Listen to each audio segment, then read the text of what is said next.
Hey guys, this will be an unboxing of the Gear 4 Icebox Edge for the iPhone 4.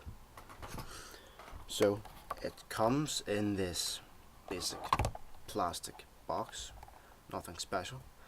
I bought this to use as a case on my iPhone in the UK for $14.99. It varies in price from £10 to £17, probably something like that. I don't know how much this is in the US. I didn't really look into that. So it's not too hard to get open. Just pull these up.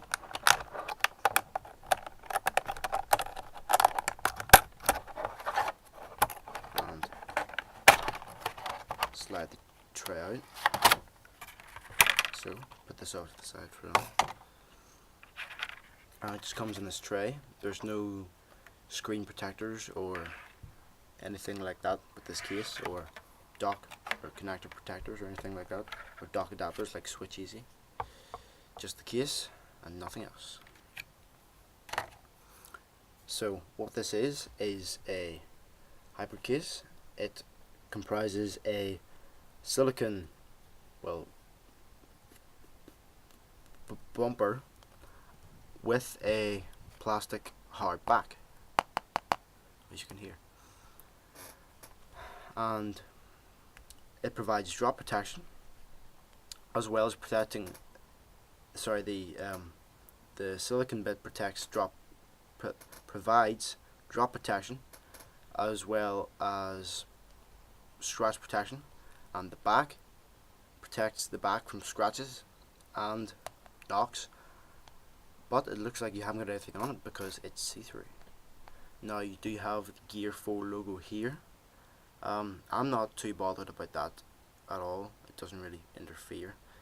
You can feel it just a bit. It is elevated slightly. But let me put it on my phone to show you guys.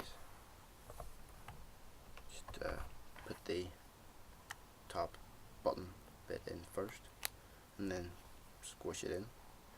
Just gotta make sure all the edges of the silicone come over the phone, not stuck by it. Looks pretty good. Just keep working at it until you're happy. So this is what it looks like on the phone. I'll go over the ports now.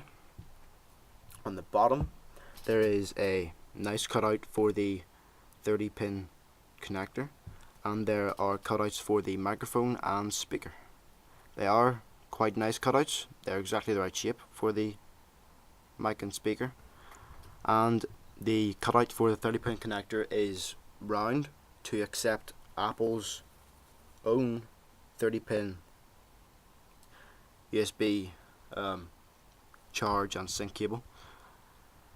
It is rounded, so you might have some trouble with some third-party rectangular connectors or square, but it is round to accept Apple's connector.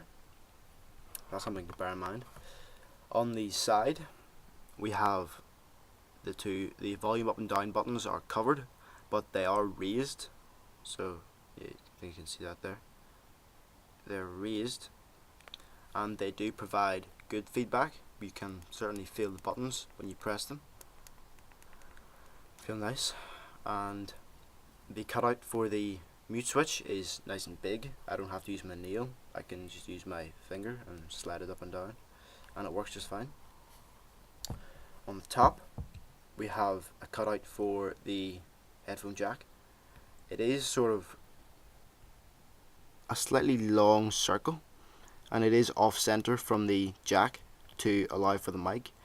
I haven't had any trouble with any headphones that I own, but if you have any sort of large headphone plugs, you might run into some problems.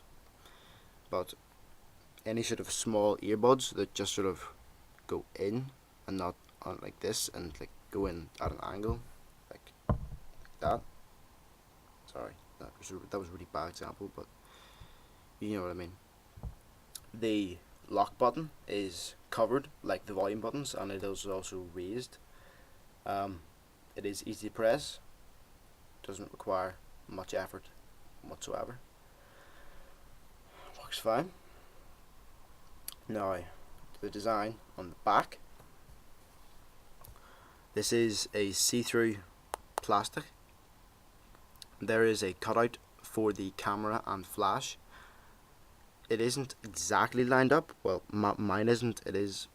The camera's a little bit too far up in the cutout, but it hasn't really caused any problems so far for me. Now the flash, I can't see any problems with the flash. It doesn't cause any washout with when you use the flash. However, something to point out is that whenever you do use the flash, or if you have a torch app where the LED light is on constantly, the light does sort of reflect and sort of lights up the entire case.